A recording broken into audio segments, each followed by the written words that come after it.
Добар ден и од мене, започува најновото издание на емисијата за практично родителство 0+ месеци на телевизија Телма. Жените кои што дојат вообичаено чувствуваат поголема потреба за храна, што е логично бидејќи нивното тело е соочено со нова задача – производство на мајчино млеко за бебето. Доколку доилката не се храни правилно, нема доволно витамини и минерали, дали за создавањето на млеко се користат мајчините резерви. Дали жената во текот на доењето треба да внимава каква храна прима и смее ли да држи диета? Но овие и многу други прашања денеска ќе добиеме одговор од доктор Александар Митов, магистар по јавно здравје и влијание на животната средина врз здравјето од Центарот за интегративна и лајфстайл медицина. Добре ни дојдовте повторно. Ви благодарам за поканата. Повторно интересна тема која што верувам дека ќе го окупира вниманието на нашите предсегледачки. Дали е важна исхраната за време на доењето, бидејќи сега се актуализира една теза. Жените во Африка дојат успешно, имаат многу млеко, а таму има дефицити на вода и на храна. Да. Што значи, има ли влијание храната врз лактацијата? Так. Секако одговараме дека да, храната е важна. Важна е за било кој период за било која возраст, за било кој период од животот, вклучително и за бременоста и за доењето. Меѓутоа, тука треба да се внимава да не се наметне една вештачка потреба од совршена храна. Значи, нема потреба, макар и во период на доење, да се создава таков терет врз жената и да се наметнува вештачка потреба дека сега исхраната мора да биде совршена и дека мора да има се. Зошто? Се разбира дека сите елементи кои што треба да бидат присутни во исхраната треба да бидат присутни, но не треба да даваме толку силен акцент.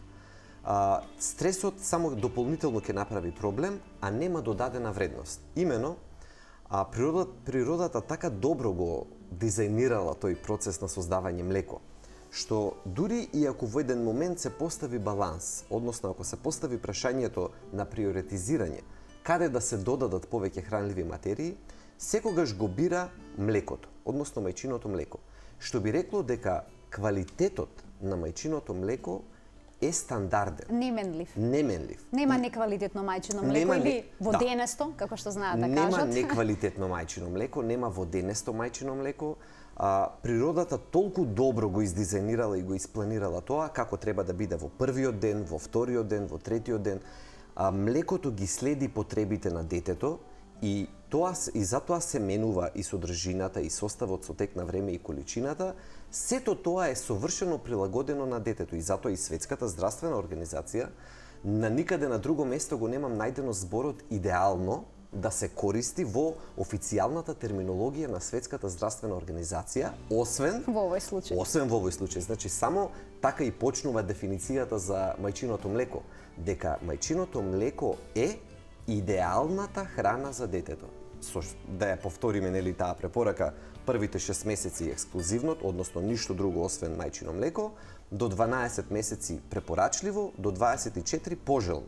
Така да тоа е тој, да речеме, еден вака воведен одговор на вашето прашање, дека природата нашла начин, макар и по цена да одземе од резервите на мајката, што го начнавте на почетокот како прашање, и да одземе од резервите на мајката во ред, но сепак квалитетот на млекото ќе биде одржан. Сега, од друга страна, не сакаме пак да ја испратиме низ противната порака. Не сакаме ниту да кажеме дека не е битна исхраната. Се разбира, доколку ова е генерална препорака, но доколку приметат гледачите дека може да дојде до намалување, можеби на самата количина на млекото, или ако кај мајката запримети квалитетот на косата, ноктите, квалитетот на кожата, ако дојде до опаѓање, тогаш тоа веќе може да индицира на некоја медицински велиме дефициентност или некој недостаток и тогаш треба да се консултира стручно лице, бидејќи навистина можно е да се случи нешто и да недостасува. Да сумирам, храната е важна, но не до толку за да се става на некаков пиедестал па да се оптеретуваат жените, но од друга страна, ако се појават некои знаци, треба да се интервенира. Што е во однос на оние продукти кои што треба да се избегнуваат во текот на доењето?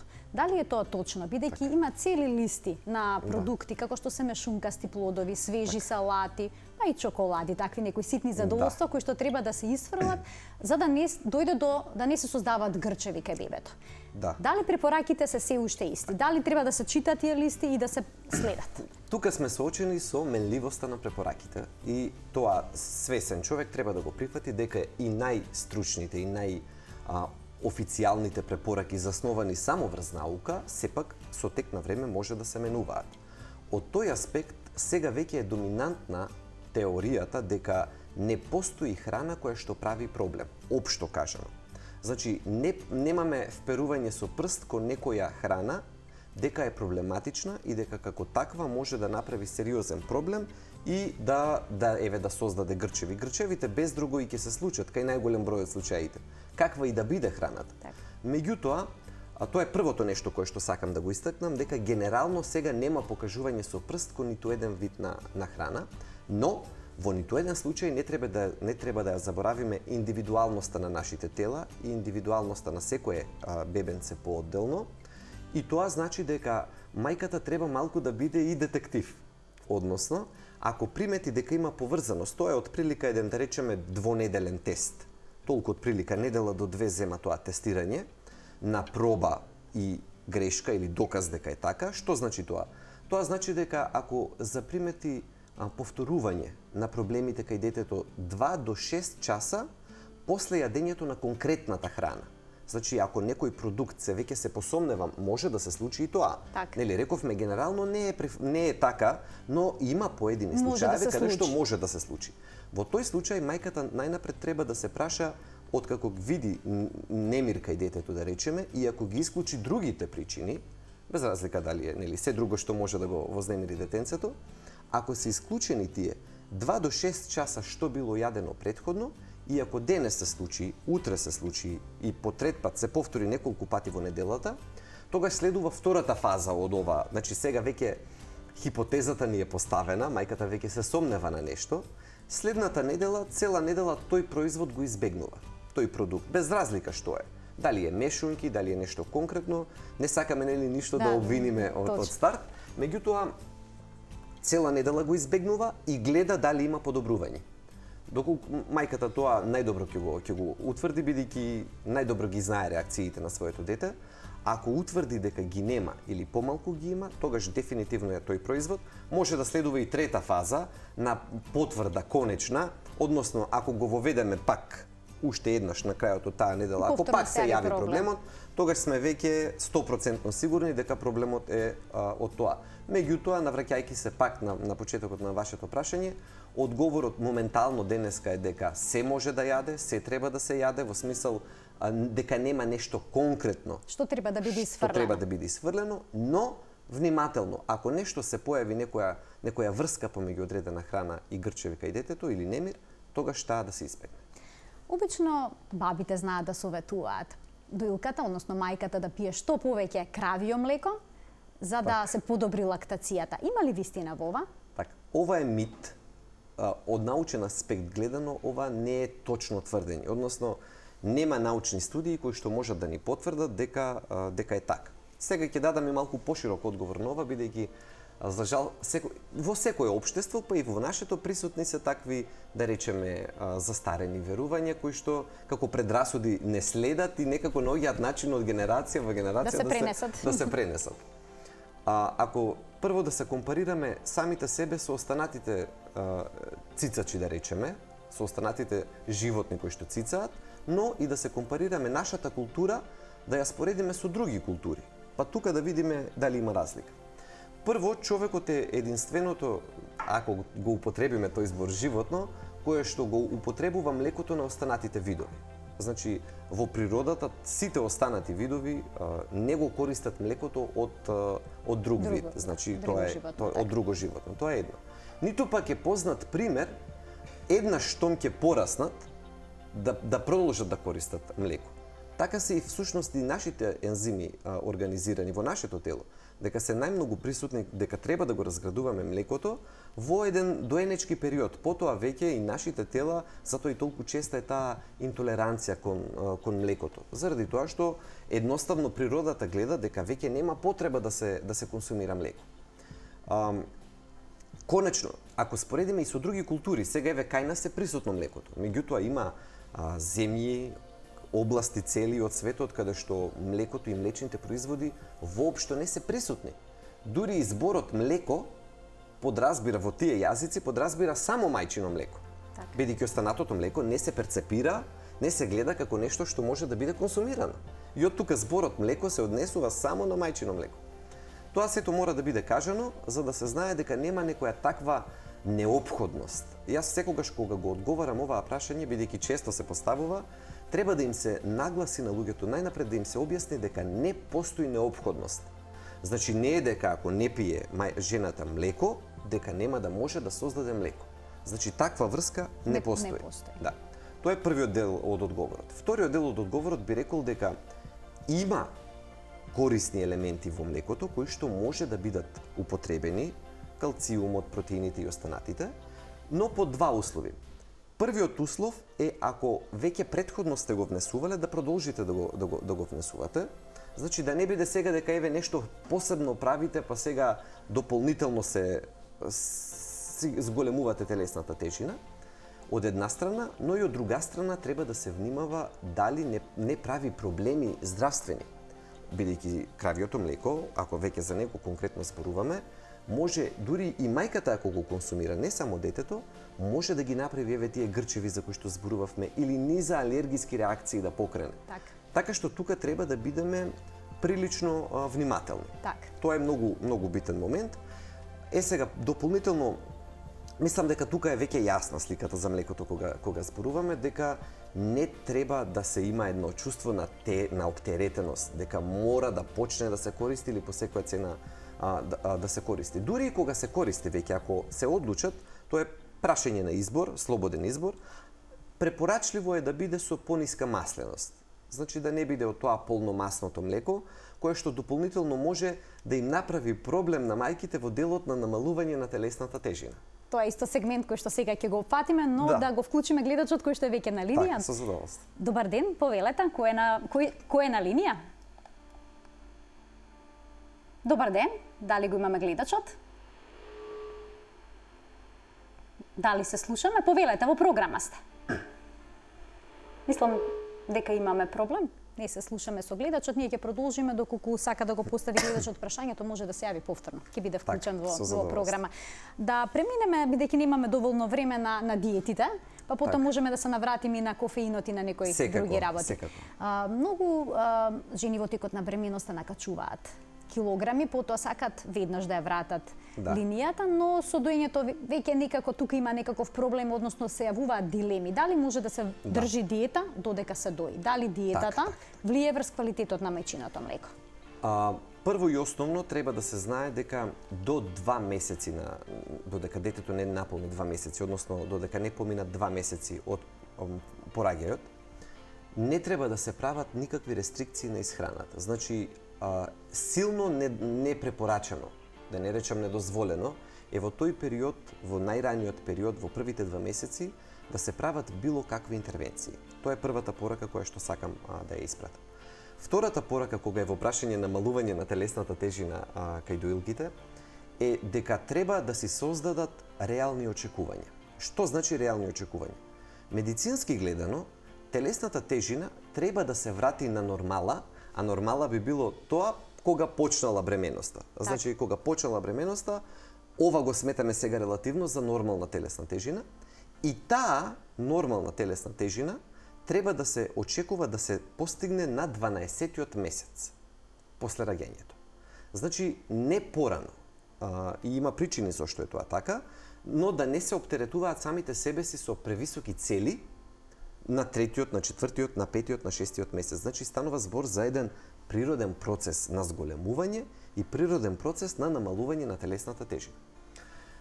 Доколку дојат, постои јасна медицинска теорија и докази за тоа се разбира, дека самото доење го поттикнува процесот на трошење на калории или да речеме на слабење. И тоа е најздравата форма на слабење кое што кај една доилка може да се случи. При тоа месечно се очекува ослабувањето, губењето на телесната тежина да се движи помеѓу 500 грама и 2 килограми. Значи тоа е месечното кое што можеме да го очекуваме како природно и како нормално од самиот процес на доење. Значи најприродно однесување, исхрана како и во бременоста, можеби малку калории над заради млекото, но тоа со тек на време ќе си даде слабење од 500 грама до 2 килограми. Збориме за генералната популација. Сега нормално дека ќе има отстапки и исклучоци. Каде е проблемот? Ако се реши да се прави веќе диета, тоа е голем ризик, бидејќи може да се исклучат делови од исхраната кои што се потребни и тоа може да го намали и здравјето пред се на мајката, но и да го намали квалитетот во смисел количината на млекото. Количината пред се на млекото. И тука треба да се биде извонредно внимателен. Која би била горната граница на губење на телесна тежина? Не повеќе од 500 грами на недела. Значи, пола килограм неделно. Ако веќе прави некаков различен режим од основниот, од обичниот, не го користам зборот диета, но еве некој различен режим на исхрана, тогаш дефинитивно границата која што треба да ја предупреди мајката дека може да претерува е 500 грами на недела. Би истакнал уште едно нешто кое што е многу позначајно. Знаете дека во нашите тела се концентрираат токсини, да речеме, можно е да се случат, особено пестициди, особено нарушувачи на хормоните, сите тие се концентрираат во масното ткиво, заради нивната така наречена липосолубилна природа, односно тие се растворливи во масти, па заради тоа и во нашето тело и во животните, ако ги јадеме, и кај нив концентрацијата е во мастите. Доколку дојде до нагло слабење, до нагло отварање, да речеме, на тие ткива, односно нивно губење, тогаш може и да дојде до ослободување нагло испуштање на токсини. Испуштање на тие токсини кои што биле акумулирани со месеци или со години наназад, и тоа е ризик кој што не е потребно да се може сето да приде и во мечиното млеко. Тогаш дефинитивно може да помине, бидејќи тоа само по себе е липосолубилно и тогаш кај него тогаш трансферот може да се случи кај Значи треба да се биде внимателен, бидејќи многу од доилките ја држат така наречената UN диета. Да. Во таа група на Facebook се вклучени најголем број од доилките, тука проведуваат, нели, совети споделуваат, но еве совет да се биде внимателен со сето тоа. Колкави се дневните калориски потреби на доилката? Дневните калориски потреби може да се споредат исто, за да не даваме бројки кои што нема да им значат ништо на гледачите, исто како што се хранеле во периодот на бременоста, но 200 до 500 калории плюс. Граница е 200 до 500, зошто велам? Заради тоа што некој можеби ќе стане физички активен, ќе шета повеќе со малото, значи ќе се движат повеќе. Тогаш нормално дека ќе се покачи малку потребата за калории. Индивидуално е. Меѓутоа други можеби повеќе ќе бидат затворени, да речеме, во домашни услови, нема толку многу да се движат и самата потреба на нивното тело ќе биде пониска. Но најдобра споредба е храната како што била во периодот на бременоста, земајќи дека тоа било една здрава, нормална бременост со малку благо покачување на калориите, но не со прејадување и со претерување, бидејќи тогаш телесната тежина нема да оди надолу, или ќе стагнира, или ќе се качува. Што е со конзумацијата, односно со пиењето течности? Треба ли се пијат многу течности? Тука би го внела и прашањето со кафето. Доилките добиваат совет да не пијат кафе. Мајката го добива во најлошиот момент тој совет, кога најмногу всушност е потребен кофеин, кога е преуморна. Преминува ли кофеинот во мајчиното млеко? Пред да ви одговорам конкретно, јас знаете секогаш и кога сме разговарале со вас и секогаш кога сум зборувал јавно, се повикувам на научни студии и сакам тоа што го кажувам да е подкрепено научно. Меѓутоа тука има една мисла која што не е така, не звучи многу научно, меѓутоа е извонредно точна, која што ќе им помогне најмногу на мајките. А таа вели вака: јадете кога ви се јаде, пиете кога ви се пие. Значи тоа треба да го слушаме во тој период. Следете ги знаците на вашето тело. Од тука и да одговорам за водата, па и за кафето. И за водата, сега ги знаеме тие препораки од 8 чаши на ден. Значи тоа е нормално. Особено е добро да се хидрира да биде како едно подсетување во периодот на доењето, додека трае доењето, тогаш да речеме да внесе течности, вода пред се. Меѓутоа и тука прашањето е да не се доливаме со вода или со било која течност над тоа што чувствуваме дека нашето тело ни го бара. Конкретно за кафето, тука за жал јасно е дека може да бидат вознемирени некои дечиња, често се случува тоа, кофеинот има капацитет да премине. Ако веќе не може, ако без кофеинското кафе не ја врши работата, тогаш може да се пие кафе веднаш по доењето. Зошто? Или во самиот процес, дур се дои, зошто? Заради тоа што од тој момент до следното доење ќе се поднамали концентрацијата на кофеинот, ќе падне и нема да биде исто како да сте пиеле кафе на 1 сат пред да доите. Тоа пак велам, ако сега детето многу се вознемирува, се разбира дека не го препорачуваме. Пак е проценка на мајката, треба да забележи дали влие или не. Да, но еве бараме да најдеме начин и двете страни да бидат задоволни. Да, и двете страни да бидат задоволни. Ова е еден одличен совет. Да. Ајде да го слушаме прашањето на гледачот кој што е на линија. Добар ден, во програма. Добар ден. Повелете, кој е вашето прашање? Ме интересира до што може да зависи, многу има различна количина на млеко. Моето бебенце е 4 месеци, некогаш има многу млеко, а некогаш многу слабо. Од што може да зависи да има така многу разлика во млекото? Во одредени денови. Така, ви благодарам што се јавивте. Так. Во однос на лактацијата и количината на млеко, ова се случува често. Се случува и тоа е, и има такви варијации постојат. Има само една загарантирана стимулација за млекото, односно за создавање на млекото. Таа загарантирана стимулација на создавање на млекото е детето да цица. Значи, колку повеќе детето евакуира, вади млеко, колку повеќе цица, толку повеќе и нашето тело создава и тоа е тој баланс.